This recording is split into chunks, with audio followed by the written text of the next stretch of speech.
So the first lecture will be recorded. Okay, now without further ado, let me first introduce myself and also this course. Today's lecture, I will be conducting, divide the first lecture into 6 components. The first one is regarding some background about me. And the second part, I will introduce about the syllabus of this course, International Finance. And the third part, I will talk about the schedule and which lecture, what kind of topic will we be covering about. In the first lecture, first part, I will talk about some arrangement about the assignment, and also the fifth part is about the midterm and the final examination. And the very last part of this lecture is about our main content of the lecture 1. In lecture 1, because now we we have a shorter period of finishing this course, so the first few lectures, the first week will be slightly longer, like more than a normal scheduled course. So in this course, I will be talking about a little bit more covering too. So about me, my name is Qilin Peng, and I just received my doctorate in finance, a PhD in finance degree from the University of Hong Kong. And now I'm a postdoc fellow at the University of Toronto. Before University of Hong Kong, I graduated from Columbia University with a Master of Science in Operations Research with a 4.0 GPA. And prior to Columbia University, I graduated from the Hong Kong Polytechnic University with a Bachelor of Business Administration in Financial Services. And I also served as a teaching assistant for the Doctor of Business Administration, Master of Business Administration, as well as Master of Finance courses at the University of Hong Kong. And in the industry, I also have experience. I served as the head of research at the Hong Kong Y2 Capital. So if you have any interest in working in Hong Kong or like New York or maybe in mainland China, I will be a good target to talk to. Okay. Okay, about this course, FIN475, International Finance. So this course, we will be mainly talking about the issues in international finance. So let me ask you a question. What is international finance? So international finance is nothing more but just a few countries where the countries have their own currencies. If you want to buy something, for example, you are Chinese, and then you want to buy some product from Canada or like United States. So probably you need Canadian dollar or US dollar, right? You cannot pay RMB for these kind of services or goods. So basically, you need to exchange RMB for US dollar or Canadian dollar, and there must be an exchange rate. So international finance is the subject that studies how different countries and to exchange their currencies at what rate. And if we divided the topics in few subsections, so first we will talk about the balance of payments. Balance of payments is simply like treating a country as a person, and how much have this person earned and how much have this person need to pay. Then if he earns more than what he pays, then there is a wealth accumulation. Basically means the currency of this person, of this country will be appreciating. And if a country spends more than what he earns, then there is a deficit. So which means the currency will be depreciated. And foreign exchange rates and the foreign exchange market is basically the market where you can exchange one currency for the other. So when you exchange, for example, RMB with US dollar, then you need to quote a rate. At what rate can you convert RMB to a US dollar? And foreign exchange rate determination, what we will be talking about in today's lecture. And basically what determines a foreign exchange rate, there are numerous, like millions and thousands of factors that were affecting the foreign exchange rate. However, there are basically a few main factors that will influence the foreign exchange rate. Basically, for example, GDP growth, inflation, and as well as the balance payment conditions, and the government deficits. These are the main factors. So we will only be focusing on these main factors. International parity condition is the core of this course. So you need to be able to pay extra attention to. And this is basically telling you how the exchange rates are determined. We have 4 to 5 theorems that will tell you how these exchange rates can be derived from the equations. And foreign exchange risk and exposure, this is a relatively more, micro-minded, because the foreign exchange rate is the risk. A foreign exchange risk and exposure is specifically to a firm. So if a firm is operating in different countries, and then the firm, for example, is located headquartered in China, then if this firm makes like a US dollar, Canadian dollar, then there is an exchange rate risk. Because when you are converting the US dollar or Canadian dollar into RMB, there will be a fluctuation in the exchange rate.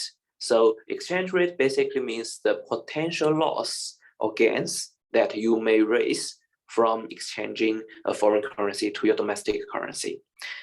And international capital flows, that's more of the border perspective in a country's perspective. So if China is exporting more than what China imports, then the international capital flows there will be a capital inflow to China, right, instead of outflow. Okay, about the course description. So this course, the central of this course is to understand the concept of exchange rate risk. So basically, why we study international finance, and because if in the future you work as a CFO or CEO, and then probably you will be operating a business in different countries, then that will involve the exchange rates, foreign exchange currency conversion. So there will be fluctuation in exchange rate, will introduce some potential loss or gains to your company. Then there's an exchange rate risk. We will also study the economics underlying the determination of exchange rate and their parity relationship. As I mentioned, parity relationship is the core of this course. Determination of exchange rates, you need to understand like what factors will influence your exchange rate. For example, let's assume a situation where Venezuela, there is a hyperinflation in Venezuela and Zimbabwe, right? These two countries have suffered from hyperinflation. Then from an immediate perspective or like immediate sense, you will realize that the currencies in these two countries are worthless, because hyperinflation simply means the country is printing money, and you cannot create wealth by simply printing money. So when the inflation is high, then the currency will depreciate a lot. So this is one of the determinants of the exchange rate. And what about the other example? So if, for example, China in the past 3 decades are growing at a super fast speed, right? So the GDP growth in China is like quite high, about like 10% per year. And so this faster increase in the GDP growth will lead to a currency appreciation of the RMB. As you can see, before 2017, like Chinese RMB is appreciating a lot, simply because China is developing, okay? We will also discuss about the foreign exchange markets and the tools that can be used to hedge exchange rate risk, such as options, futures, and swap contracts. What are they? So as we mentioned, foreign exchange markets, or in Chinese, we say 外汇市场, right? You are exchanging different currencies. However, there are risks involved. And we have also another markets in the financial industry that's called the financial derivative markets, or like in Chinese, we say like 金融衍生品市场. Okay, And these financial derivative markets, in these markets, you can sign a contract with the third party. And the third party will give you some options or some rights contingent to the currency exchange risk. So for example, if you have option, call option of like, for example, US dollar, then that means you will, whenever the exchange rate hits a certain point, then when you find it profitable to exercise the call option, then you can basically purchase the US dollar at the prescribed price. Maybe option is not a very concrete example. Let's talk about futures. And think about that. If you are a very large company, and then in, for example, 1 year, you will need to pay a very large lump sum in US dollar. And then currently you are only operating in China. But in 1 year, you will need to have like US dollar to pay for that amount. For example, 1 billion, okay? And then you are worried about in this 1 year, the US currency might appreciate and the RMB might depreciate, right? And if in this case, after 1 year, you will need to pay more RMB for this 1 billion US dollar. So what you can do, you can, for example, as of today, you enter into a future contract with another party, and then you are purchasing the US dollar at today's rate. Today you can fix an exchange rate for after 1 year, and then after 1 year, when you need to convert this 1 billion US dollar, then your RMB cost is fixed. So in this case, the future contract has already helped the company to avoid some potential exchange rate risk, right? And also swap contracts is another like a financial derivative that will help you to hedge against the exchange rate risk. We will also examine how the accounting and economics foreign exchange exposure can be effectively managed. Okay, so in this sentence, we take down two important concepts: accounting foreign exchange exposure and economic foreign exchange exposure. Accounting foreign exchange exposure is simply happens when you have a subordinate in another country. For example, you are a Chinese company and now you have like a Brazil subordinate, you have a European subordinate, for example, UK, Brazil. You are a Chinese company, China, and then you have a US company. So whenever you have many subordinates in different countries, then you need to make an accounting statement that's a consolidated accounting statement to your domestic currency. For example, if you are headquartered in China, then your domestic currency is RMB. You need to convert all these balance sheets or like financial statement of financial position into a Chinese RMB balance sheet. In this case, when you are converting the subordinates assets or liability and equity, you will be able, you are potentially be suffering from exchange rate risk. So we need to take into account what is the foreign exchange exposure of different subordinates when you are consolidating your financial statement. And the second one, economic foreign exchange exposure, is more of like the economic perspective of view. You do not necessarily need to consolidate your accounting statement before you can actually calculate the foreign exchange exposure. We will talk about this topic at the very last few lectures of this course. So no need to worry about for now. Okay, about the book, there is a required textbook that's called Multinational Financial Management. It's the 11th edition, and it's written by Alan Shapiro and Paul and John Whaley.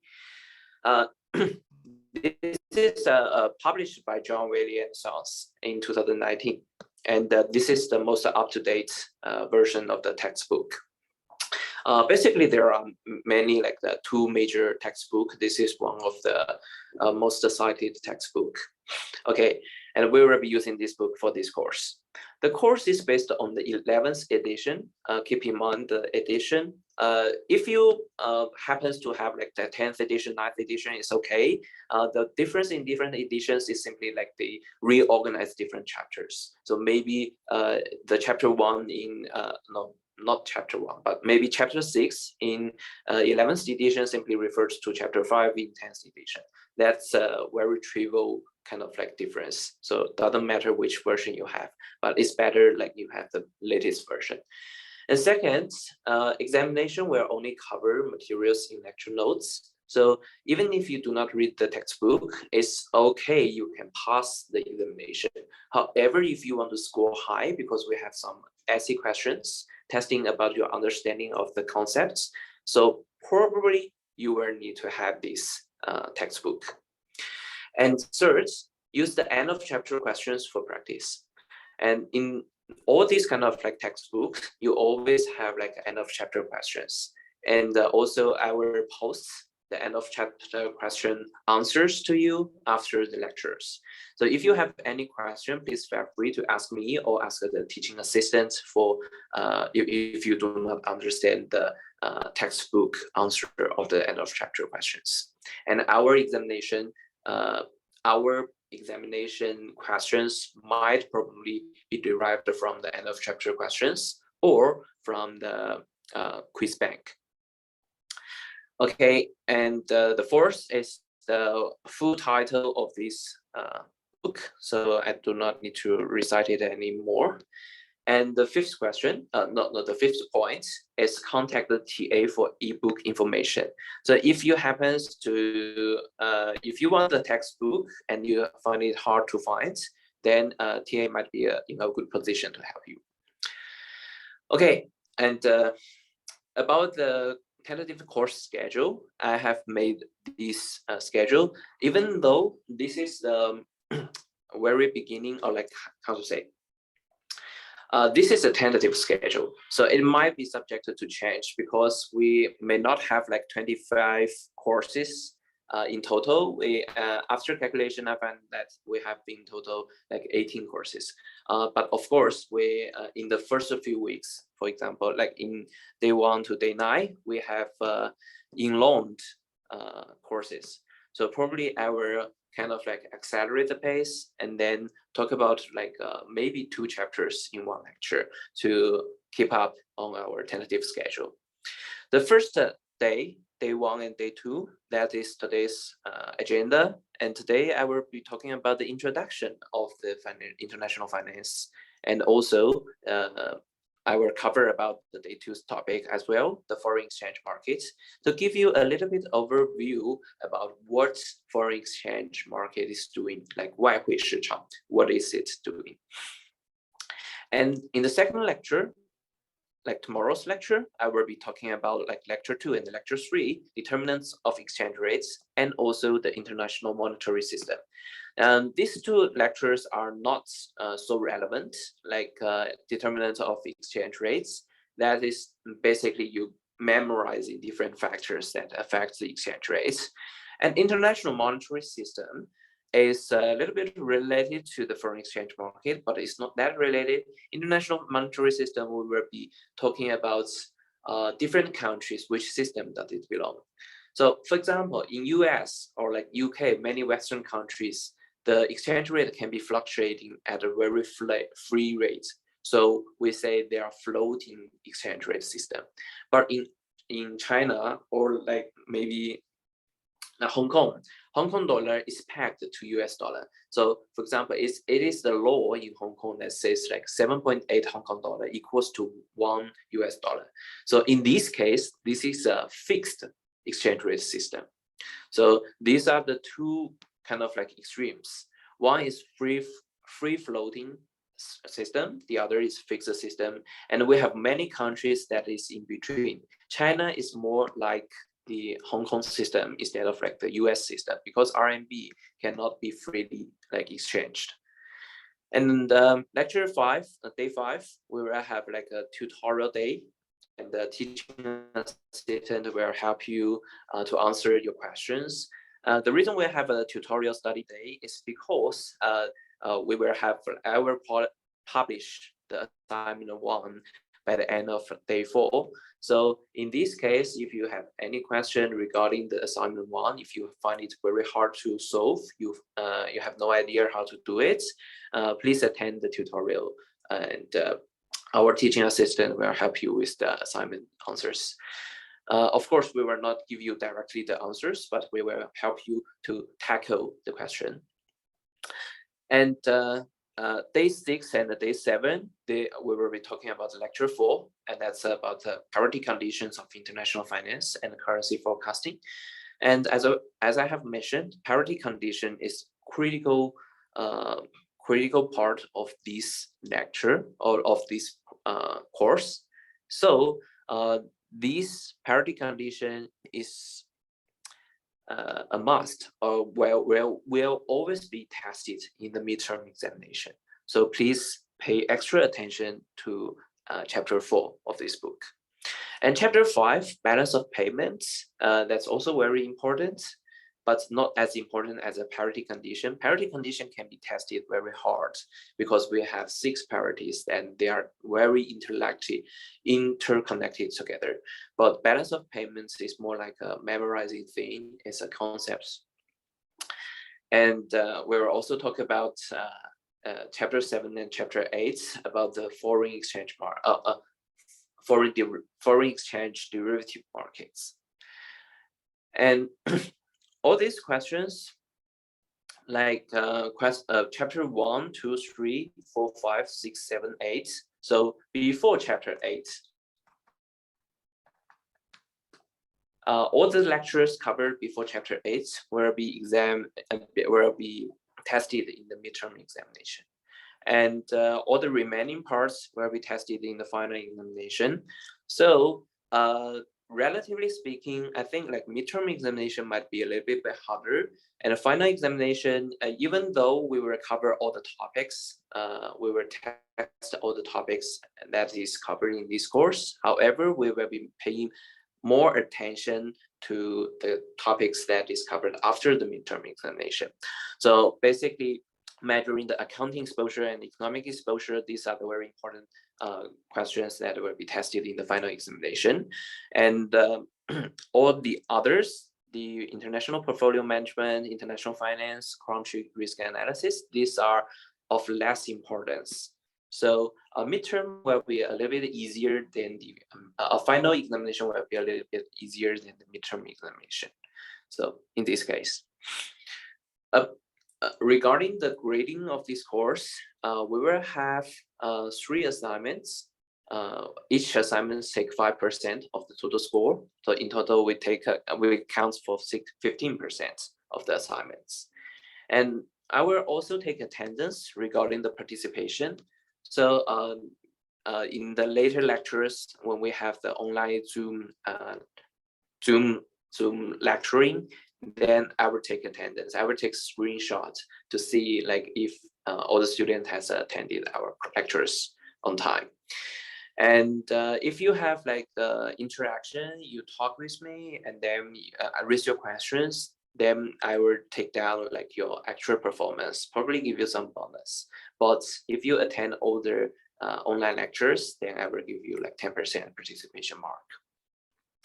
Regarding the midterm examination, that's about 35%, and the final examination is 40%.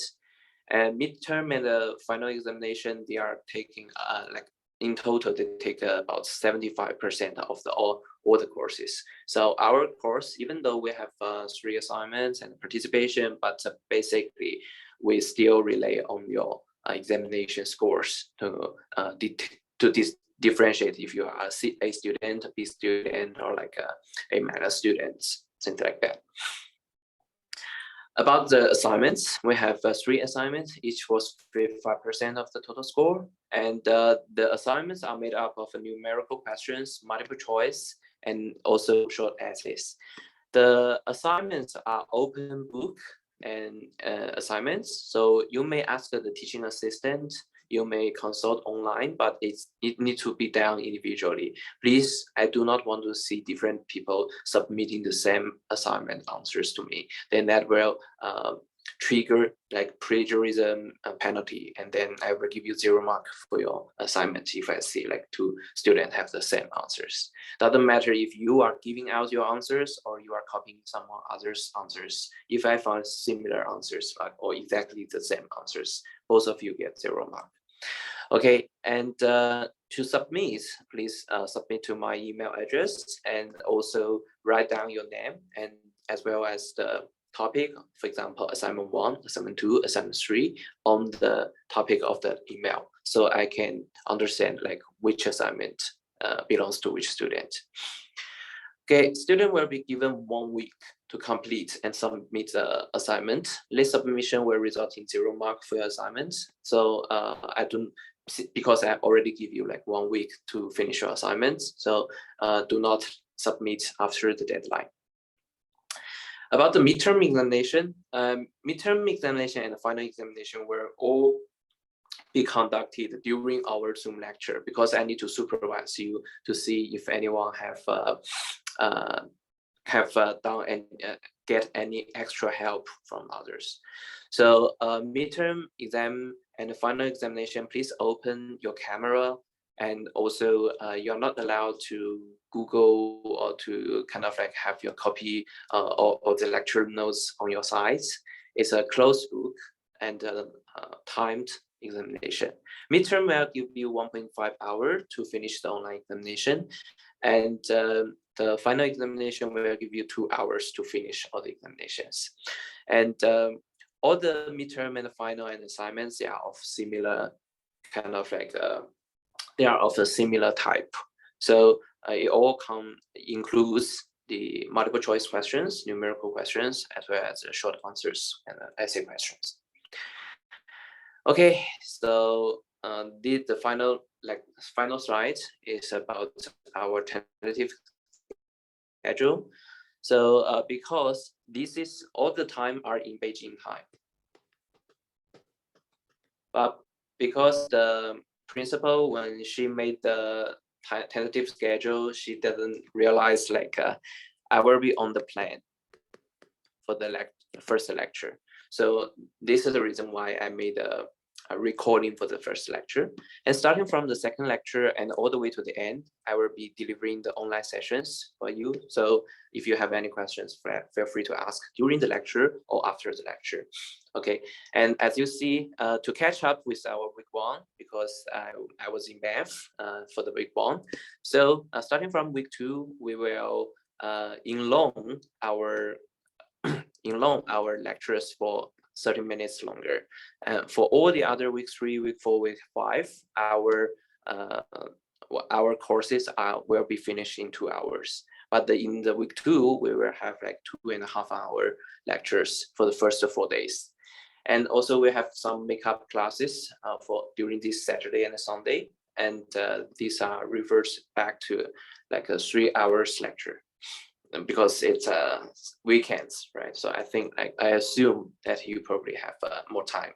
But because of my reason, so if you have any issue in the second week 2, if you cannot attend our class, because you probably have other schedule, so please feel free to give me a short notice by sending emails, and then I can grant you a leave. And also you can watch the recordings afterwards. There will be no mark reduction for the attendance in week 2, but starting from week 3, week 4, and week 5, because we will have a midterm at the end of the week 3, and we have 5 at the end of the week 5.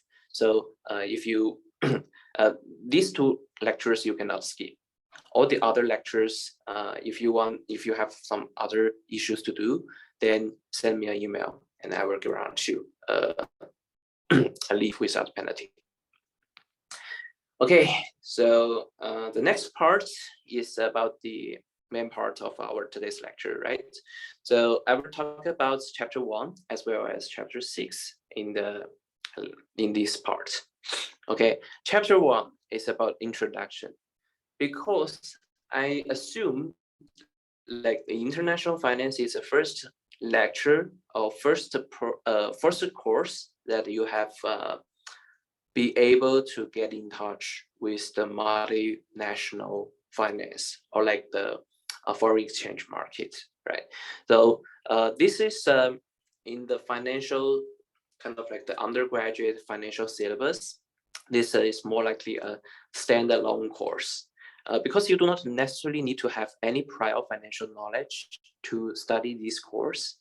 And also this course, after you study international finance, probably you won't be using it in corporate finance or in some other portfolio management. But this is very important. If you want to work for the foreign exchange industry, this is the only course in the undergraduate level that we will be keeping in touch with the foreign exchange market. Okay, now let's look at why what is international finance and why we need it. Because currently, as we all know, globalization is a trend that reshaped our world, right? Especially after World War II, all the countries, over 200 countries, they are interconnected. So because we live in a global world, and companies today operate within a global marketplace. And in these global worlds, the countries, when they are exchanging their, for example, they're doing business with each other, they need to have each other's currencies to facilitate the transaction, right? Prior to World War II, we have a gold-based system or maybe silver-based system before, because in Qing dynasty, like all the Chinese currency system is based on silver, but all the Western countries that are based on gold. And gold is a common kind of like commodity that is accepted in every country. But after World War II, we simply do not have sufficient gold to sustain our economic growth.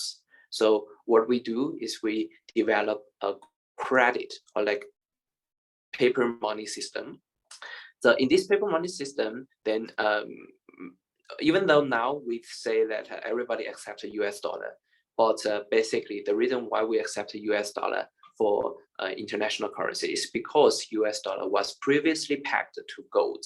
So US dollar is equivalent to gold before 1970s. But after 1970s, after Vietnam War, US cannot sustain the pegging system between US dollar and the gold. So that's the reason why now in today's international finance system, there is no pegging, there is no common commodity. In this sense, we are still using like by momentum, like we are still using like the US dollar as the international currency. So the internationalization of finance and commerce have been brought about by advances in transportation, communication, and technology. That's the reason why globalization becomes feasible, right? Because we have airplanes that allows you to travel from New York to Hong Kong, for example, like 16 hours direct flights.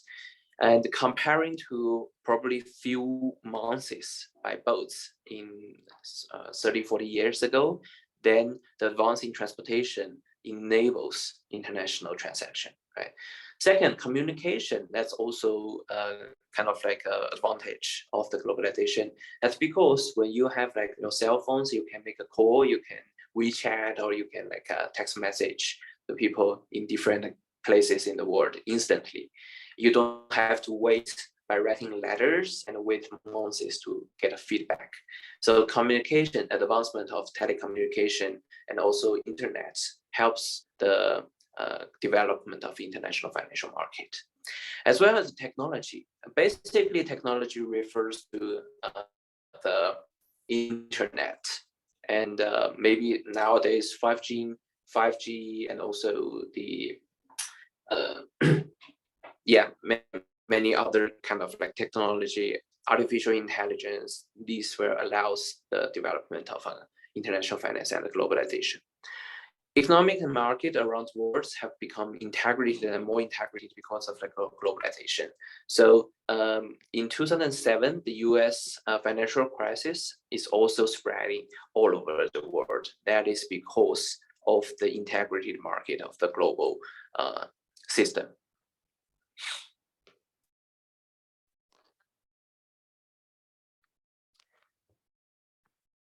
Okay.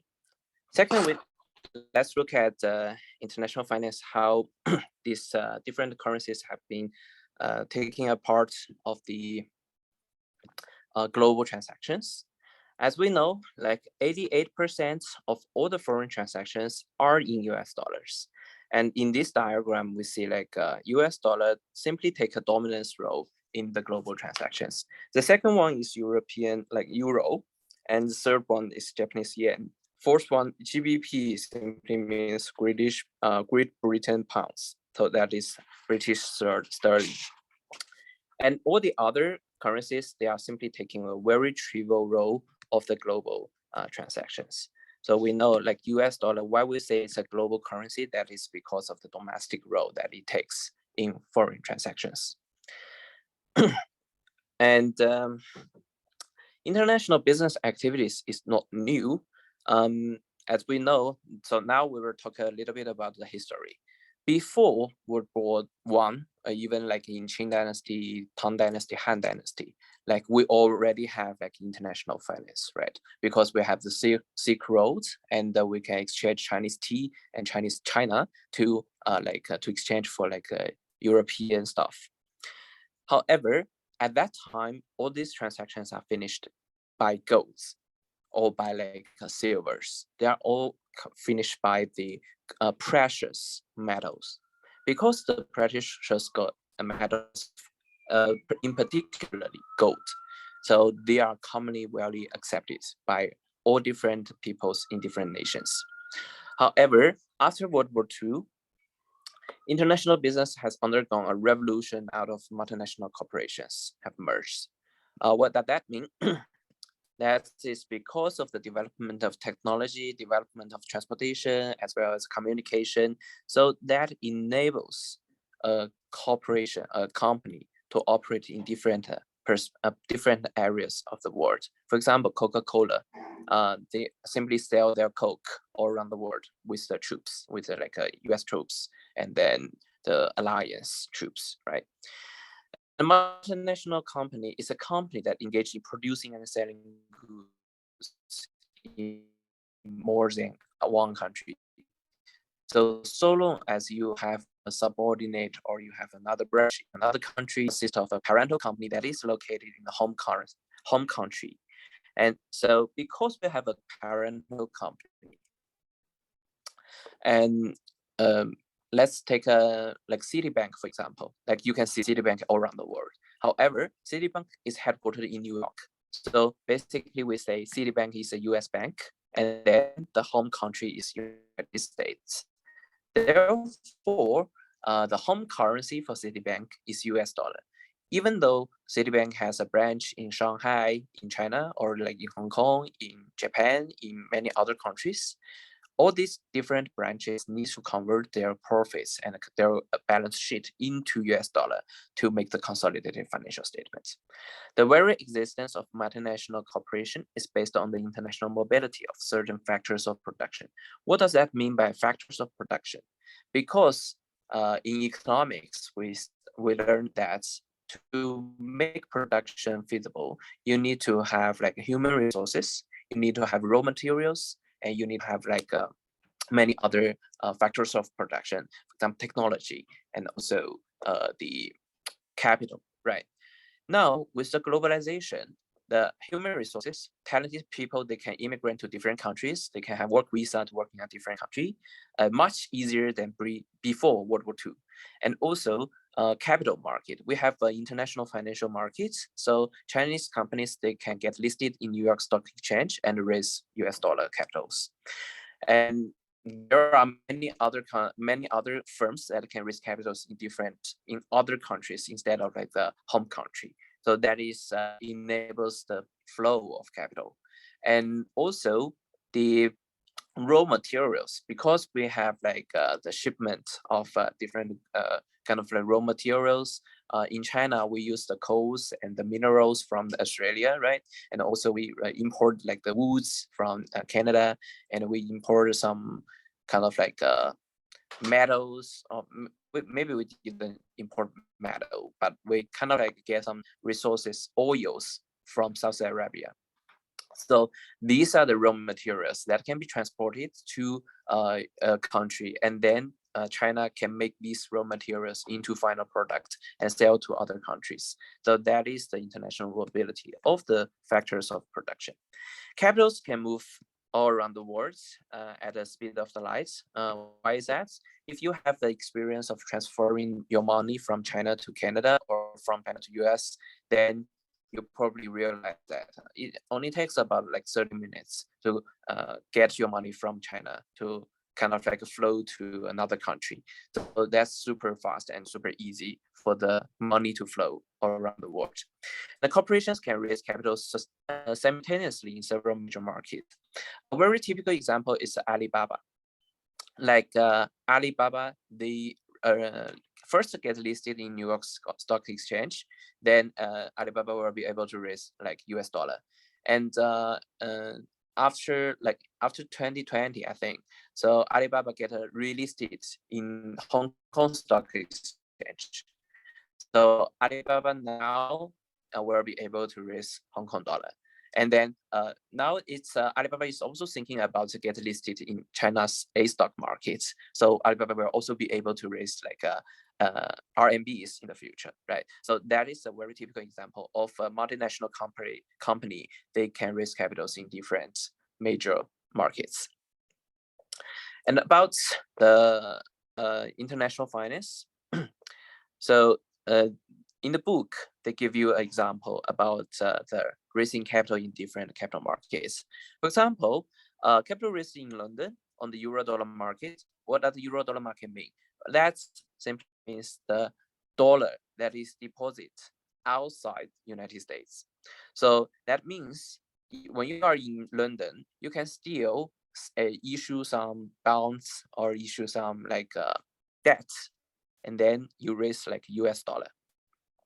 Maybe used for a Swiss-based pharmaceutical company to finance acquisition of German equipment by a subsidiary in Brazil. So that is very typical example of the international finance. You can raise your capital in different markets and you can raise different currencies to buy.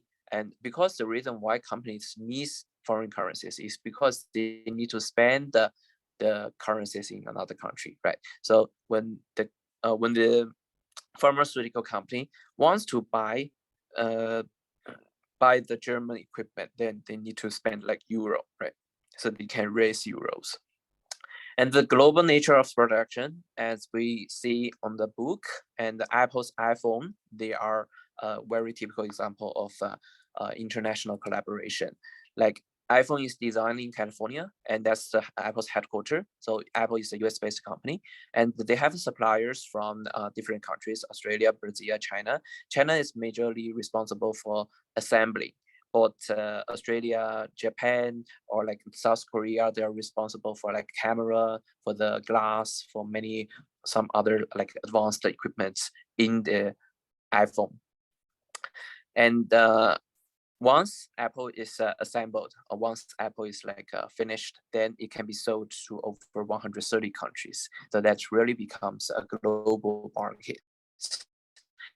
And without international finance, probably Apple can still do that, but that would be super hard because Apple at the very beginning is simply a US-based company. It only has US dollar.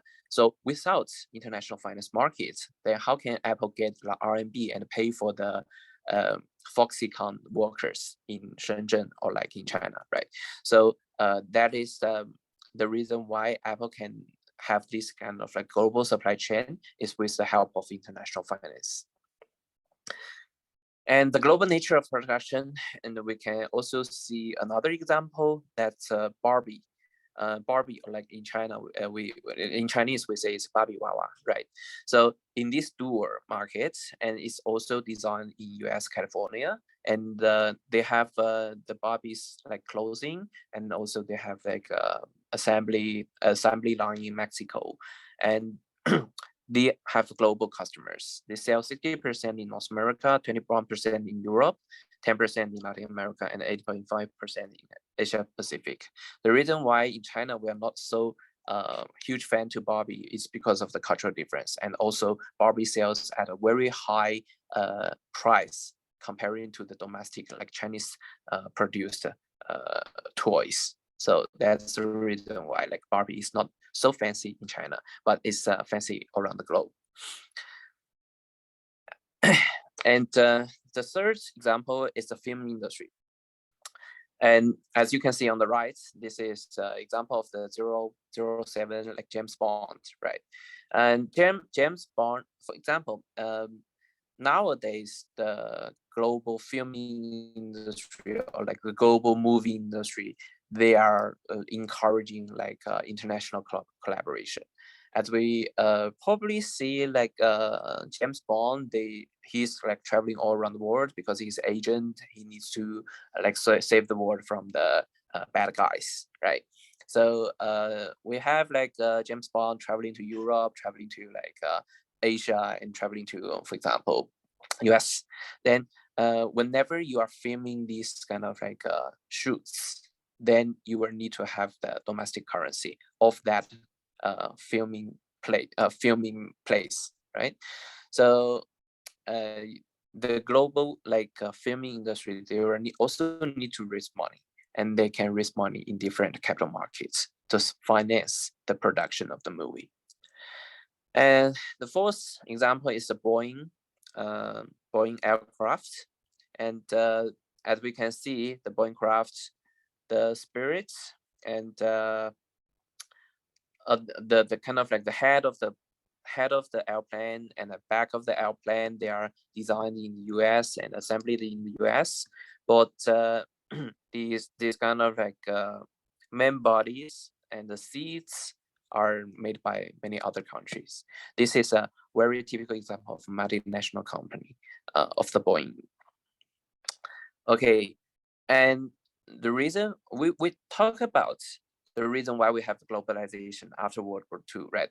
Majorly the main factors that contributing to globalization is first technology, second the capital flow, third as the communication, right? Transportation. But we have many other factors that contributing to globalization, other than the three main factors. The first one is the massive deregulation. Previously, like before World War II, like many countries, they have like a very protective attitude towards their domestic market. For example, in Qing Dynasty, we are simply shutting down our borders and does not allow like Chinese people to do business with foreigners, right? But after World War II, now, and especially like China is opening up, reform and open a policy and allows like deregulation, so allows like China to run business overseas. So this is a massive deregulation, like not only China, but also many countries all around the world, they are deregulating. So making less regulation for the foreigners to do business in the domestic country. And second, the fall of a communist bloc. This is because in the Soviet Union period, for example, especially before China's open and reform policy, then China is also still kind of like a shutting down. So it's also not good for globalization, right? And third, revolution in information technology, mostly the telecommunications technology. So people will be able to like communicate and transport the information at instant of time. And dramatic decrease of the cost of transportation, that is because of the development of the aircraft industry, airplane industry, so which allows the travelers to travel at a less cost and especially facilitate the business travels. And the sales of the state-owned firms all around the world, that's also a very unique trend after World War II. Like many firms during the wartime, they are state-owned enterprise. State-owned enterprise, they are recognized for low efficiency and also kind of a bureaucratic. And after privatization, so which means the company is no longer a state-owned enterprise, but becomes, for example, a listed firm or like a private-only firm, and the firms are for profit. So when a firm is for profit, then the firm's operating efficiency as well as the bureaucracy will be greatly improved. And the rest of the market for corporate control and private equity. this is the development of the capital markets. So whenever you have like corporate control, that is when you have a capital market, for example, if a firm gets listed, get IPO, and then the firm will be able to kind of like raise capitals from the external shareholders, and the shareholders will be able to elect their CEOs and CFOs. So which allows the more talented person to be seated on a more important place. And the private equity, these are the 私募股权, okay, in Chinese. So they will allow the companies to raise capitals. For example, especially the smaller companies, they raise money through the private equity, and then this private equity will help facilitate the small companies to grow. And the very last factor is the dominant use of English as the lingua franca of business. What does that mean? That's because previously, before World War II, like maybe English is not yet a global language, but nowadays English is always the global language. So in this sense, the unification of like language will also facilitate the global business transactions in this sense. Okay, international finance. In its concept, it is a branch of the international economics. And as we know, international economics, that's a topic that's under economics, right? International finance, in a different sense, it only focuses on a very specific part of international economics. That is the money part. Okay, international economics, they study how international transactions among different economies can happen. But international finance simply focusing on how to raise money to support the international transactions. This is very different. So please keep in mind. International transaction, what that means. So long as you are selling goods and products to another country, and then so long as you are not selling to your domestic customers, then you are engaging in an international transaction. If you are purchasing more than you are selling, then that means you are importing, right? If you are selling instead of like purchasing from the foreign countries, then that means you are exporting. So exporting means, in Chinese we say 出口. Imports, in Chinese we say 进口, right? So exports and imports, they are more from the country's perspective, like if the country is selling more products to the foreign countries, or if the country is purchasing more products from foreign countries. Let's see a very typical example. Like in the past 3 decades after China's opening and reform, and China is the major like exporter to the globe. Like when you travel around the world, you see many made in China products, right? But the US or Canada, they are mostly like the major importer of the world. So you can purchase like made in China products in the United States or in Canada, okay. And international finance, world's exports and imports as a percentage of the world's GDP. We see that export throughout time, like export and imports, they are increasing dramatically after World War II, right? And also why we say like US economy is very important is because whenever you see this shaded area, these are the recession times of the United States. As you see, whenever US has suffered from the economic turndown, then the global exports and the global imports have dropped dramatically. Even though in the 70s, this is not the case. But in 2008, the financial crisis, this is very typical, right? You see, when US is in the crisis and the global export and the global imports are dropping. So this shows how significant the US economy is to the world. And regarding Canada, as you can see, like Canada is a little bit different, but still quite similar, right? But simply like Canada, there is a very large drop after like the dot-com bubble. In 2000, there is a dot-com bubble. But still, when the US is in recession, Canada's export and import is also dropping dramatically. Okay, so we can make a conclusion saying that Canada's economy is highly correlated to the US economy. And And this is the export and import as a percentage of the US GDP. This is a more direct measure, right? And whenever US is in recession, US GDP is also, of course, definitely drop immediately. And branches of international finance. We say international finance is a branch of international economics. And the reason is because first we have like the international trade kind of a theory and the policy. The international trade is a subsection of the international economics. And in this section, we are majorly responsible for analyzing the basis and against from the trade and examining the reasons for and the effect of the trade protectionism. So international trade, or in Chinese we say 国际贸易, right? And we have this kind of international trade as a measure for many like Chinese Chinese undergraduate majors.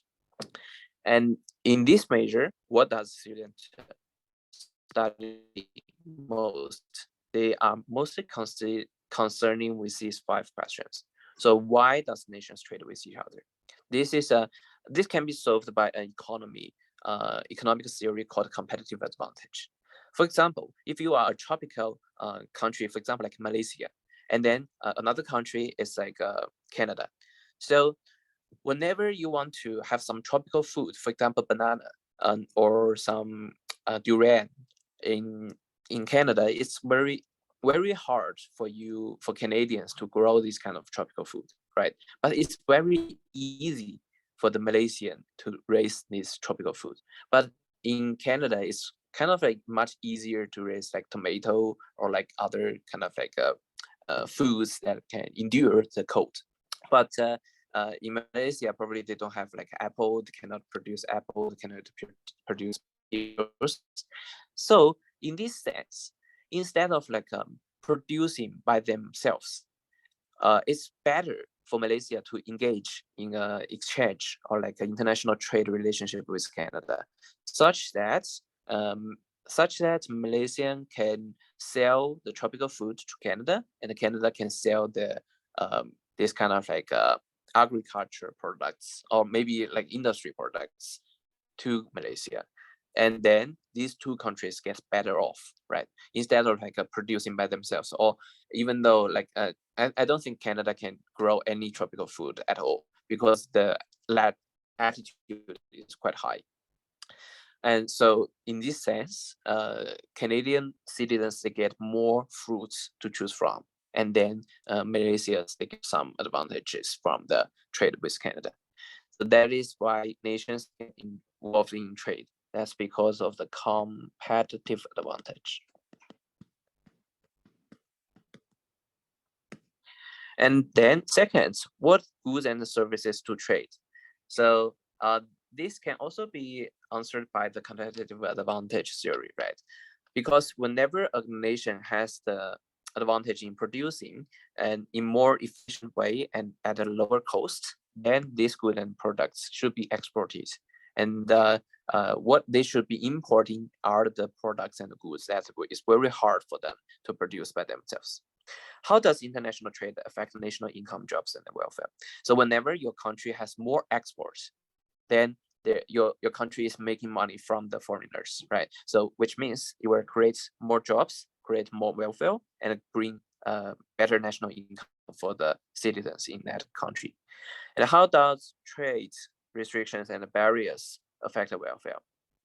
So in international economy, we have a theory saying that the barriers, restrictions, they are bad. Whenever you have barriers, whenever you have restrictions, you will decrease the overall welfare of the society. So this is a decrease. How are countries affected by international movement of labor and capital? So if you think about that, if in a world there is no immigration, there is no capital inflow or outflow from the country, all the countries are isolated islands like Qing dynasty. So in this sense, the countries, they can only produce as much as like the capacity of itself, right? But if in a second world, in a globalization world, So you can think about an extreme case, like the whole globe, all the people living in the earth, they are living in one country. And then in this country, the labels and the capitals can move freely. There is no restrictions at all.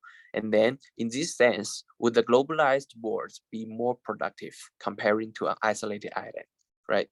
So the international movement is good for the global development of economy. Second, international finance. This is another kind of like it's different from international trade, but it's the opposite side. It's kind of like the symmetric side of the international trade, because whenever you are trading, whenever you are purchasing or selling some goods and products, you need to pay, right? So international finance is concerning the money part, and then it studies the dynamic of exchange rates, foreign investment, global financial system, capital flows, and trade deficits, and how this affects the international trade. So basically means who is paying and how you can pay. And in this sense, because whenever like Malaysia wants to exchange some goods and products with Canada, and Malaysian must have Canadian dollar, right? Canadian, if they want to purchase tropical fruits from Malaysia, then they need to have like a Malaysian ringgit. So how can we determine the exchange rate between Malaysian ringgit and Canadian dollar? That is the dynamic situation. It's not fixed. The exchange rate between Malaysian currency and Canadian dollar is not fixed. They are changing dynamically every day, or even every hour, every minute, right? And then after that, we need to consider from the country's perspective, the balance of payments. So because every trade, they will have like some effect to the currency, but it's very trivial effect. For example, even if you are purchasing some very luxurious cars, a Malaysian, maybe not Malaysian, but if you are Chinese, you want to purchase a very luxurious cars from Canada, then even though this money to a person, that's a very large lump sum, but in the global, like in a country's perspective, for example, in China's imports, is very trivial, right?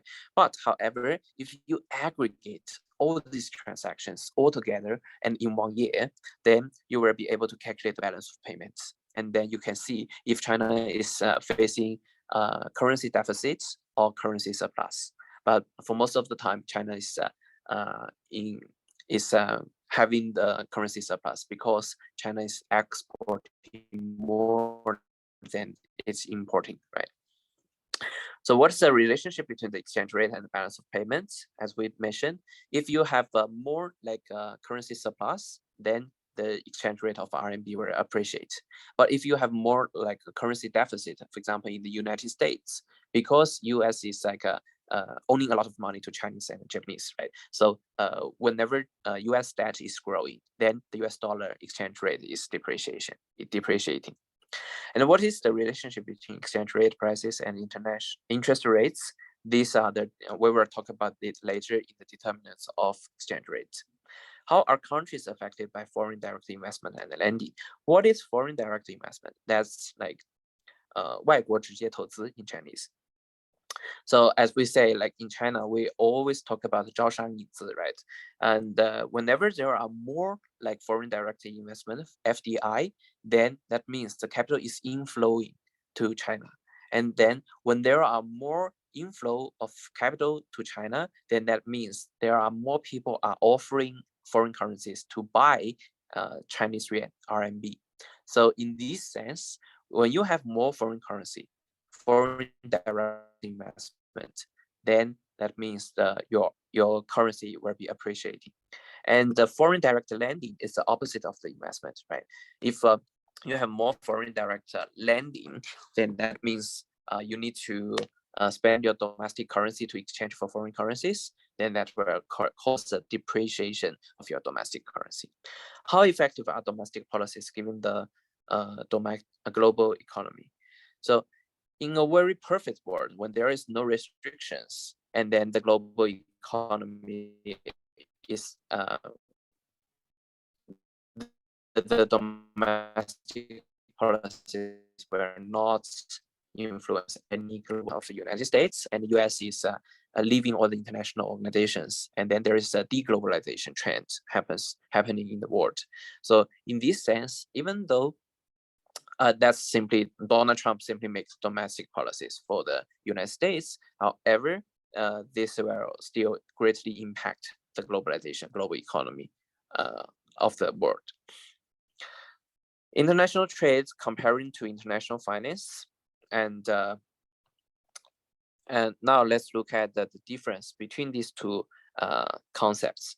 International trades mostly focusing on the economic side, so the physical transaction, physical movement of goods and products among different countries. However, international finance simply focusing on financial and monetary transactions. Simply means after you purchase a ship of goods, and then you need to pay for the ship of goods, right? For example, if China is importing the Australian coals, and then China needs to pay Australian dollars to Australian government or to Australian companies, right? In this sense, then the payment of Australian dollar, that is the international finance from the perspective of international finance. However, the shipment of goods, shipment of coal, they are belonging to the international trade. Okay. And international trade versus international finance continue. International trade involves international transactions, and international transactions requires currency conversion. So that's why we need international finance, because whenever there is an engagement of currency conversion, then international finance plays a role.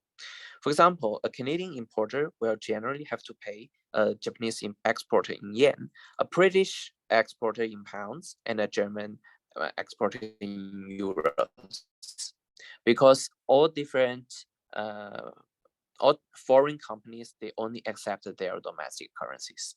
So a Canadian importer, it needs to buy goods and products from all over the world, and it needs to convert Canadian dollar to currencies all over the world. For this reason, the Canadian importer will have to buy the securities with Canadian dollar in what is known as the foreign exchange markets. And the currency conversion involves foreign exchange markets.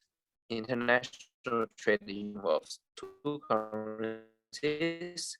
That is the currency for the import, a little bit remote. But think about you as a foreign student studying abroad, then you need to pay Canadian like a tuition fee, right? So, but your domestic currency is Chinese yuan.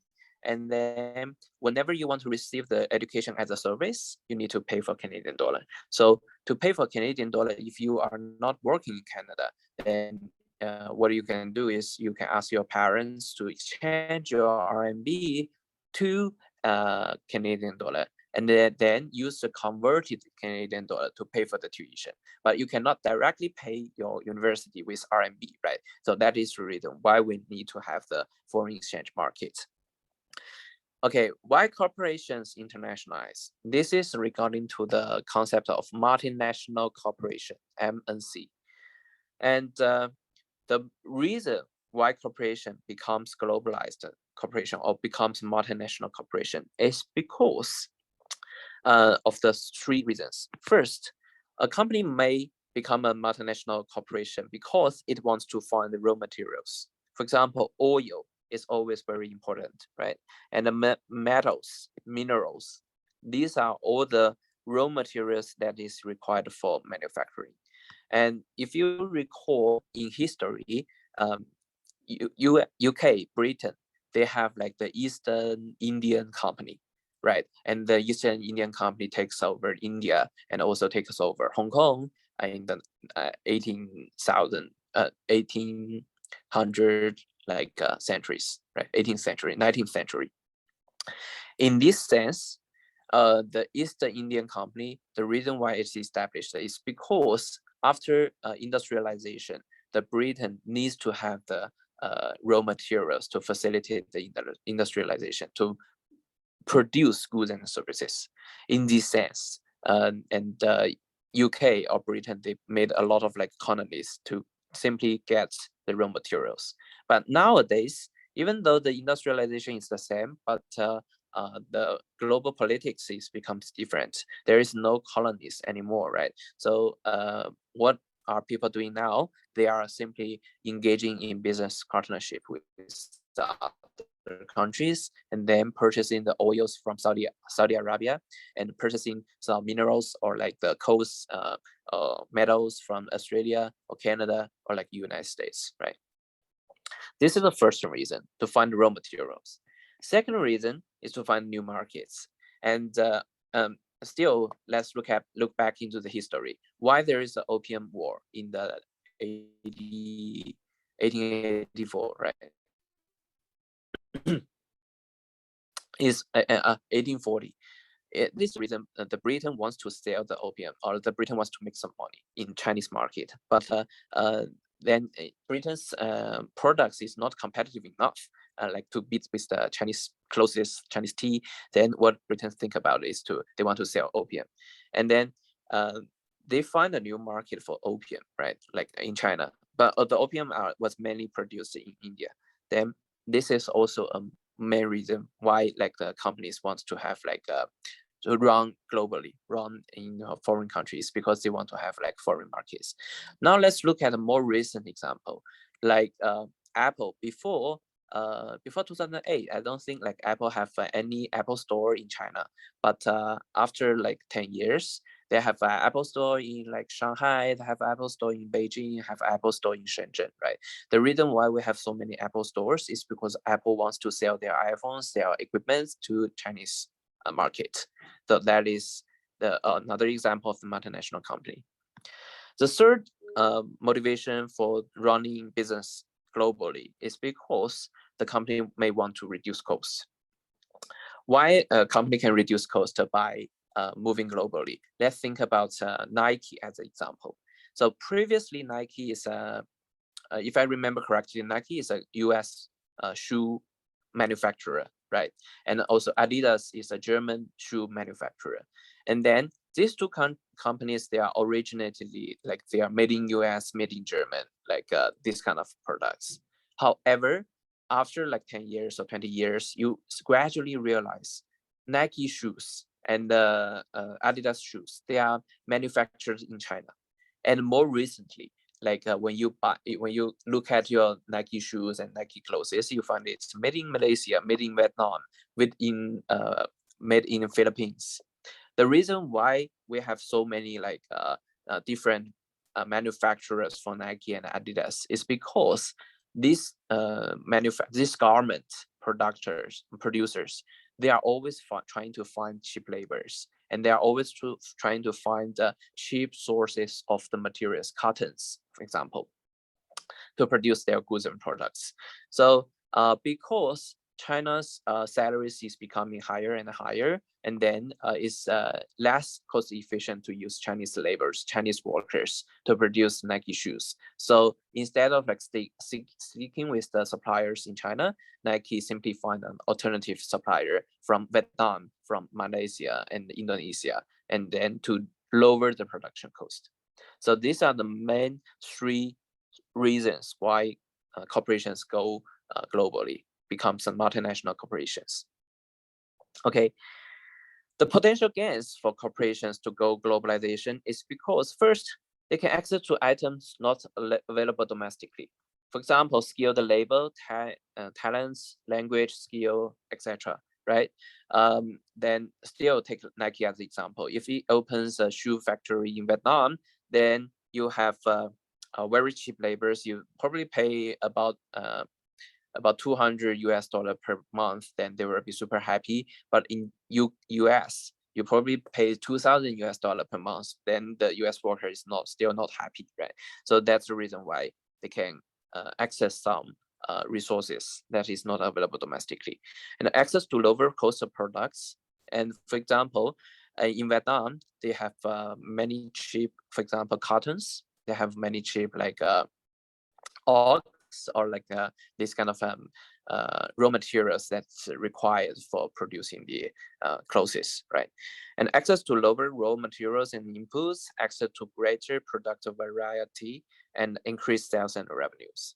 And whenever Nike, they have factories in Vietnam, and Vietnam is producing the Nike shoes. Even though nowadays they may not be able to consume the Nike shoes or afford the Nike shoes, but after 10 years or 20 years of development, I think Vietnamese will also be able to purchase Nike shoes and Adidas shoes. In this sense, Nike is intentionally developing the Vietnamese market for itself, right?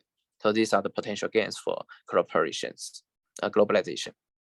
And as we can see in this table is derived from the textbook, and we know these companies in this in this table, they are all globalized companies, and probably you know many of them. For example, Royal Dutch Shell. This is a Shell company that sells oil, right? And Toyota Motor Corporation. This is a Japanese Toyota car manufacturer. And BP is a British petroleum, also is an oil company. And Volkswagen, that is Germany, 大众, right? Volkswagen Group. And Chevron Corporation, Chevron, and the General Electronic, 通用电器, ExxonMobil, Exxon 美孚, Honda, and that's Bentian, right? And also Apple, Nissan, Siemens, BMO, Nestle. These are all these kind of globally recognized brands, and they are multinational corporations. And the reason we mention here are mostly the main reasons why these kind of companies becomes well-known brands all over the globe.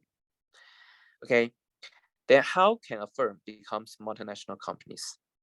So first, the companies needs to be all the companies at the very beginning, they are simple, they are small, and they are purely domestic business. And then with gradually development, some companies may choose to go globalization, and some companies may still stay in their own places, right? Let's look at example of Tim Hortons. Tim Hortons at the very beginning is simply a kind of like a Canadian Starbucks, right? And then it's only selling like coffee and this kind of stuff in Canada. And then they are spreading all around Canada. And after that, Tim Hortons have become the dominant domestic supplier of like the coffee shops, and then it becomes globalized. Because I recently heard like Tim Hortons have its branches in Shanghai and also have branches in Beijing. So that is Tim Hortons going to be a multinational company in different phases. Okay, the reason why they become multinational company in phases over time begin with simple low risk, low return strategy. And second, progress to sophisticated high risk, high return strategy. Low risk and low return, that is the domestic strategy. You are simply copying the Tim Hortons business model in different cities. For example, Toronto, Calgary, Vancouver, Edmonton, or like the Newfoundland, EPI, or these different places. And after you have occupied all the major cities, then probably the next phase of Tim Hortons is not going to a small town in Canada, but instead going to Asia, going to Japan, like this kind of a dense populated area. And then even though at the very beginning, Tim Hortons may not know if Chinese people like Tim Hortons, this kind of flavor or not, right? But still, this is a high risk, high return strategy. If there are small portion, for example, in Shanghai, many people the lifestyles are westernized. And then if people buys the Tim Hortons idea, then Tim Hortons will have a very great revenue generating machine, right? And instead of like Tim Hortons, maybe Lady M is also an example. Lady M is recognized first. It's originated in New York, and it's recognized in New York. And after that, Lady M they open their branch in Hong Kong, and also open their branch in Singapore, Beijing, Shenzhen, and Shanghai, right? So this is also a local brand gradually becomes a globalized multinational company. So let's divide all the multinational companies into 3 phases. The first phase is always starting with exporting. And the second phase, maybe they will start their foreign sales office service facilities, but not the manufacturing facilities. So Exporting simply means your sales facilities, your manufacturing facilities are all in the domestic place. And then you become to have your, in the second phase, intermediate phase, you will have your sales office overseas, but not the production facilities overseas. The third phase is you have the foreign, you have a very complete foreign manufacturing production facility and also the foreign markets. Okay, let's take a Toyota as example. At the very beginning, Toyota simply sells the cars to US, right? And then also they may sell like in China when before opening and reform, opening and reform. Then if you want to have a Japanese car, the only way you can get it is to simply purchase the whole car from Japan and import to China, right? Even though the custom will take a lot of time, but that's the only way you can get a Toyota car. But afterwards, Japan might come into like the Toyota sales force might come into like big cities in China, and they start to selling their cars, right? But still, at the very beginning, the cars are not manufactured in China domestically. If you want to have some cars, you are still need to buy overseas. But now it's easier for you. It's not one-to-one purchase, but you can kind of like make order, and Japan make the car. After they make the car, they export to China. And nowadays, you figure out like Toyota, they have the manufacturer in a manufacturing factory, for example, in Shanghai or like in Guangzhou. And also we have the Tesla, right? Tesla super factory in Shanghai. Now you can buy domestically supplied Tesla Model 3 and Model Y, for example. But Model X is still not domestically produced. But anyway, so these are the phases, 3 different phases to establish foreign kind of like a strategy, multinational corporation strategy. Okay, now regarding the risk in multinational companies. So we know engaging in international operations is not cost-free. In particular, international operations involves the following types of risks. First one is a foreign exchange risk, right? Because at the very beginning, probably $1 were worth 1.3 Canadian dollar. But afterwards, after 1 year, the $1 will only be equivalent to 1.2 Canadian dollar. So if you are a Canadian, you exchange your Canadian dollar to US dollar, and then you convert your US dollar into Canadian dollar, then you will simply make a loss in the foreign exchange market, right? The second is a country risk. Country risk is economic, political, and cultural factors. For example, if you are a Japanese car manufacturer, and you have your factory in China, and then in 2010, if you still remember correctly, like there is a anti-Japan movement in many big cities in China, right? And there are many people like crashing Japanese cars on the streets. And then in this sense, this is a political risk because you are a Japanese car manufacturer and you will suffer loss in the country. And not only like Japan, maybe for example, if you are Japanese and then after the Pearl Harbor war, right? Empire Japan declared war with the US. And then many Japanese living in the United States, they go to imprisonment camp. And then in this case, then all these kind of Japanese run business in the United States, they are suffering from like political risk.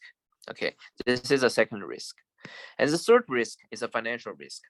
Financial risk will be deriving from like the change in foreign financial variables, especially the interest rates. For example, nowadays the Federal Reserve is increasing the Federal Reserve rate, right? So that's increasing the global kind of like interest rates. And whenever the interest rate is rising, then that means your loans will incur higher costs, right? And also it's becoming harder for you to make loans, to borrow. So that is also will have some impact on your operation of multinational corporations. Okay, now finally, why do we study international finance? The main reason we study international finance is because it's becoming more and more important because of the globalization, and all different markets are in the world are integrated. So almost everyone, if you want to study abroad, if you want to work abroad, you will at least get some sense about the foreign currency exchange and what determines foreign currency exchange, right? Otherwise, you will lose a lot of money. And whether we are consumers, for example, students living study abroad, they are consumers of the education service, business or government. Business, if you are running a business in overseas, then you need to consider international finance. If you are a government, of course, you will need to consider international finance because governments cannot stand alone. They were always engaging in some business. For example, like China, they try to, like in China, we try to build the railway, high-speed railway for Laos and also for maybe Thailand, right? So in this sense, Chinese government will need to have Thai baht and also like the Laos currencies and Vietnamese currencies to finish the high-speed train railway development. Our lives are affected not only what happens in our country, but also by what happens all around the world. So that's because after globalization, like all the countries are interconnected. Because of the integration of financial markets, events in one country may affect another country in the world. A very typical example is the US 2008 financial crisis. It's spreading all over the world, right? And even companies without international operations can be affected by the global financial environment as they compete with firms that have international operations. For example, if you are a Chinese domestic garment, for example, you are Jordan or you are Anta, right, or X Steps like Tebu, this kind of garment manufacturers, they are not operating overseas. You cannot buy Anta or you cannot buy like X Steps in maybe US, right? But do they need to consider international finance? Yes, if the Chinese RMB is appreciating, which means Chinese people are more willing to buy Nike or like Adidas instead of like domestic products, right? In this sense, then they will face more fear, more competition from the international brands like Nike and Adidas or like Under Armour. And when Chinese RMB is depreciating, then the domestic suppliers will be more happier because there are less competition from the foreign manufacturer, because Nike and Adidas, when RMB is depreciating, and then their prices appears to be higher, right? Okay, and among the events that affect firms that must be managed are changed in exchange rates, inflation rates, and also asset values. So what we need to manage. So if you want to hedge against the international finance or kind of like foreign currency exposure, foreign currency risks, what you need to do is first, you need to hedge against the exchange rate risk. Second, you need to hedge against the inflation rate. And also, the ultimate goal is to protect your asset from dropping in value. Okay, inflation drops economic growth rates, bonds and stock prices, oil, food prices, government revenues, and other important financial variables are all tied to exchange rates. So exchange rate is not determined simply by one or two factors. It's determined by many factors. And what we can do is we will study in detail about the determinants of the factors in the next lecture. Okay, now let's look at the chapter 6 about the foreign exchange market. Probably today we don't have enough time to cover all this chapter 6. I will probably cover, okay, 1 to 3, and 4 to 8 I will be covering it in the next lecture, because from the 4 to 8 they are more like a calculation. But 1 to 3 they are conceptual. So today's lecture, I will make it easier for you. But next lecture, we will start calculation, okay? Okay, now let's look at what is the exchange rate. We have been talking about foreign exchange market, right? Then the critical part of the foreign exchange market is the exchange rate, or we say in Chinese, 汇率, okay? And these exchange rates, now let's look at that. What is exchange rate? It's the volume of international transactions, trade and investment have, okay? Because the volume of international transactions have increased a lot during the past 65 years. The past 65 years are basically after World War II. The global transactions have increased a lot. And then these are the examples.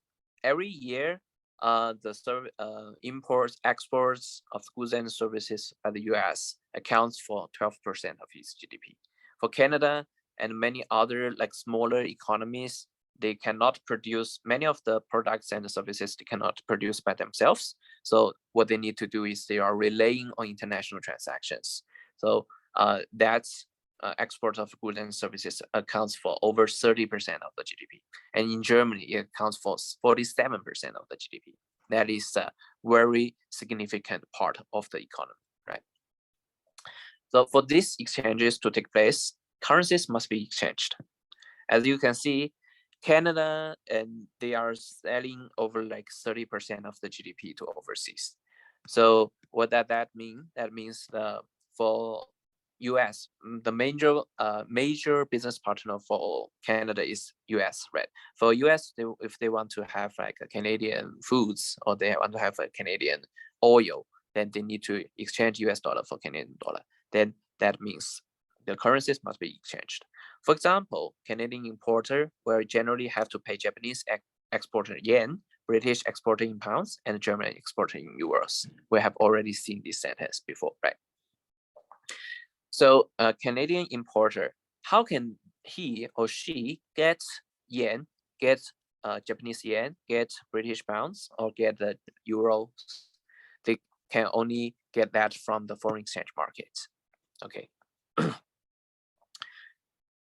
Now let's look at, in the foreign exchange market, the rates, or how many Japanese yen can one Canadian dollar exchange.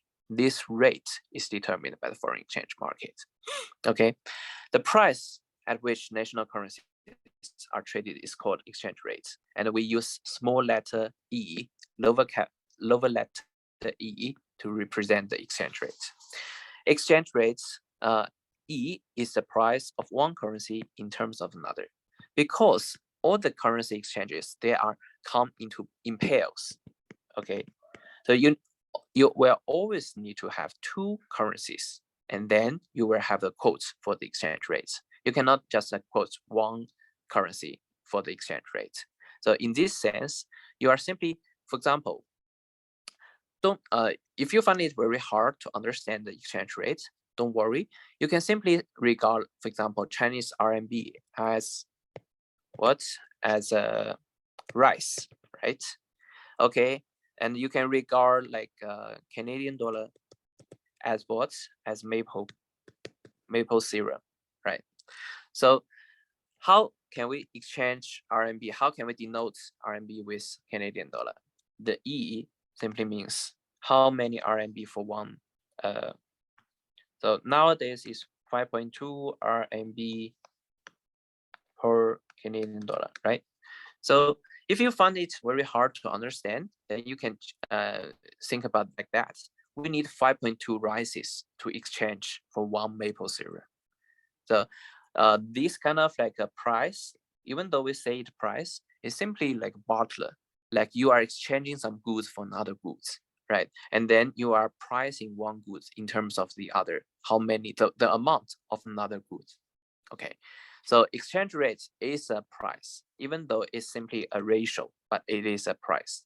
And so long as it is a price, as we know in economy, all the products and goods, their prices are determined by supply and demand, right? This is supply, this is demand. Whenever the price is high, then demand will decrease. Whenever the price is high, the supply will increase. So we have this kind of like a supply and the demand curve, and then you can analyze the exchange rate exactly the same way as analyzing any other goods and products. Okay, now let's look at a more concrete example in the book. So for example, we know 1 loaf of bread is $3.95 US. 1 gallon of milk is $3.79 per milk, and 1 pound of beef is $14.99 and 1 British pound is $1.65 US, and 1 Swiss franc is 3.68 US dollar. So think about the British pounds. Even the British pounds and the Swiss franc, they are foreign currencies, right? But think about it's indifferent to the beef or to milk, to bread. It's simply a product or service that that can be purchased using US dollar.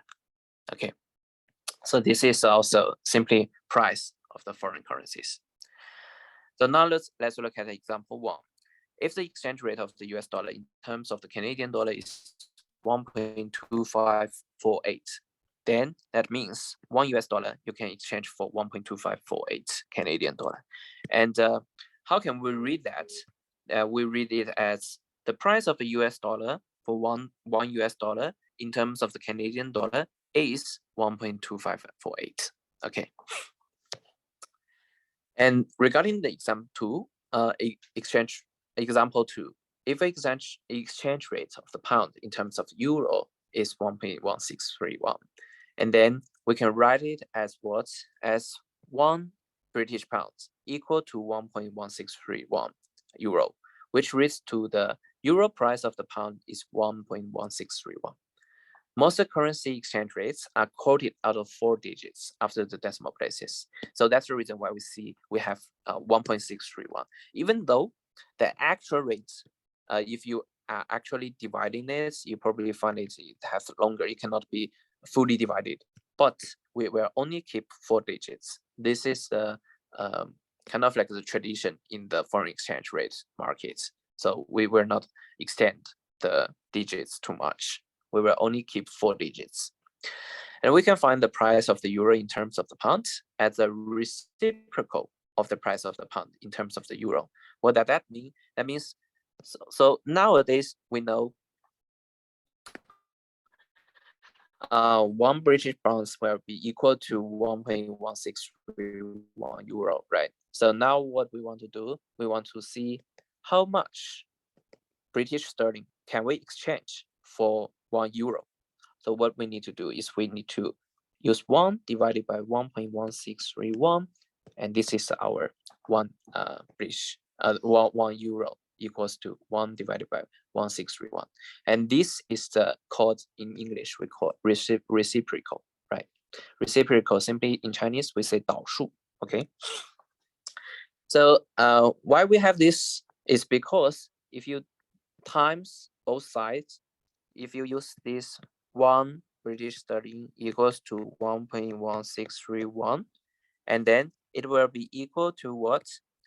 Because we know 1 euro will be equal to 1 divided by 1.631, right? So that we can cancel out. We can simply exchange this as euro 1 times 1.631, right? Will be sterling 1. So here is this is the reciprocal, right?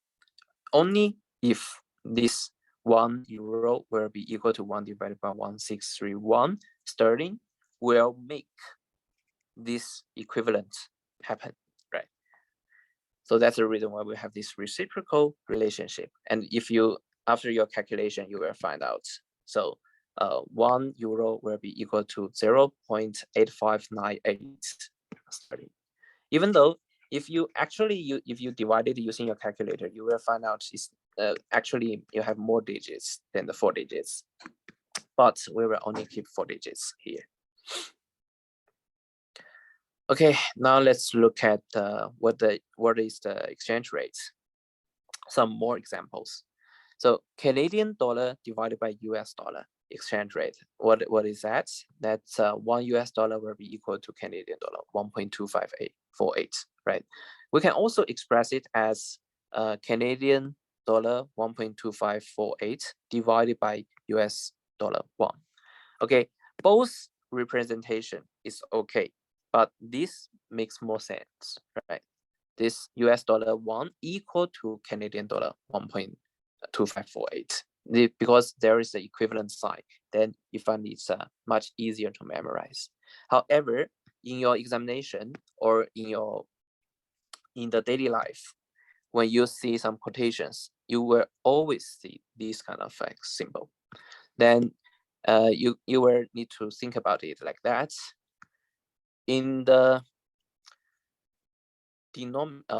numerator, right? This is the denominator. This is the numerator. In the numerator, if this is US dollar 1, and then you have a denominator, then this simply means these are equal to 1. So that means these two are equivalent. But we are simply using this slash sign to represent the equivalence. Okay, so the currency in denominator, US dollar, is called the base currency. And while the currency in the numerator, CAD, Canadian dollar, is called quoted currency. Okay, sorry, denominator is here and numerator is here. Denominator is 分母, right? And numerator is the 分子, right? The base currency is is always equal to 1 unit, and then the quoted currency is what the 1 base unit is equivalent to other currencies. So in this sense, because this is always $1, so the 1.2548 is the quoted currency. How much quoted currency for 1 base currency? In the foreign exchange market, most currencies are traded against the US dollar. So US dollar is always the base currency. So why is that? It's because US dollar is always the global currency, right? So think about that. We have foreign exchange markets, and the foreign exchange market, theoretically, for each two country, you will have a pairwise pair, right? However, in reality, there is no way, because there are in total over 200 countries all around the world. So think about C200 to 2, that will be equal to 200 times 199 divided by 2, that will be 19900. This much pairs. And then if you have reciprocals, then you divide by, you times 2, then that becomes like a 38 something. Yeah, 38,000. So 38,000. Then that's super much. And then the foreign currency, and especially for some very tiny countries, the pairwise doesn't make any sense, right? For example, if you want to exchange, maybe what is a good example? Like small country, like if you have an Atlantic Tonga, like this Pacific island country, and also you have another country that is that's for example Tonga, if they want to exchange for Portuguese, like Macau dollar, right? So that will be super hard for them to establish a foreign exchange market, because there are simply insufficient demand, and then there are not so many people are exchanging to these two currencies.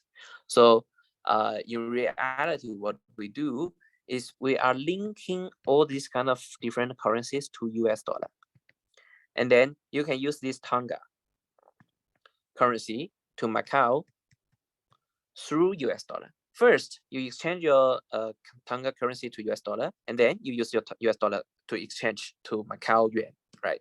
So in this sense, then we do not necessarily need to have like a 19900 pairs. What we need is simply 200 pairs, right? So 199 pairs, because US is the central. So all the other countries, they simply exchange with US dollar. Okay, now let's take a quick look overview of the foreign exchange markets. So the foreign exchange market as a financial market, as one type of financial market, is the largest and the most liquid market in the world. It's much larger than your equity market, for example, the stock market or the bond market. But simply, people usually ignore the foreign exchange market is because a retailer investor, they cannot participate in foreign exchange market. Usually the foreign exchange market are the interbank market. So because the participants or the players of the foreign exchange market are not individuals, so the size are of extremely large. For example, usually the transaction is between Citibank, HSBC Bank, like JP Morgan Chase, or like Morgan Stanley, these kind of like global banks, they exchange with each other to form the foreign exchange market. And this foreign exchange market is happening, is open all year around and all the day, 24 hours, 7 days, over the counter market. Why is that? It's because there is time jets in different time zones, right? So whenever the Hong Kong market shuts down, then the London market will open. When London market shuts down, the New York market will open. And when the London market, when New York market shuts down, then you have like, for example, Tokyo market or like Hong Kong market open again. So in this sense, the global foreign market is always open and they will always be trading. There is no central trading location because the trading location is always shifting throughout a day, right? And trades take place through a network of computer and telephone connections all around the world. So that's the reason we say why telecommunication has already reshaped the world for globalization. Major trading center is in London. 37% of all trades take place in London. In Asia, the largest foreign exchange market is in Singapore. It's not in Hong Kong. Hong Kong is recognized for the stock market and the IPO market. But if you want to do the foreign exchange trading markets, then Singapore is a good place to go. New York takes account 90% of all the foreign exchange trades.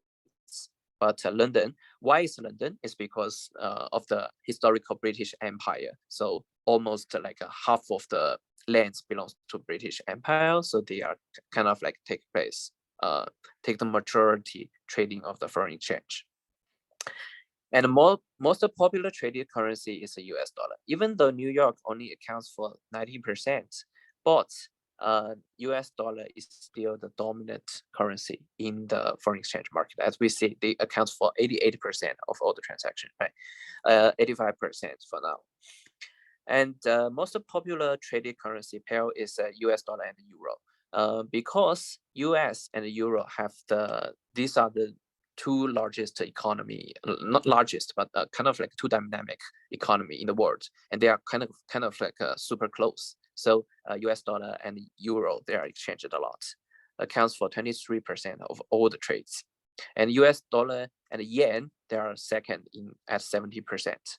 So basically, you can see these are the partner or like international trade relationship between US and different parts of the world. Currencies are either traded for immediate delivery or at some specific time in the future. Immediate delivery, we say it's a sports foreign exchange market. If you are not for today, you are simply specify the price or the exchange rate for trading, but not necessarily trading take place today, but trading take place in the future time, then we say it's a forward foreign exchange market. Then let's look at the foreign exchange market size. The foreign exchange market size is growing dramatically, like throughout the past decades. And the daily volume of foreign exchange trades is 13 times the average daily turnover of equity, all the equity stock market put together.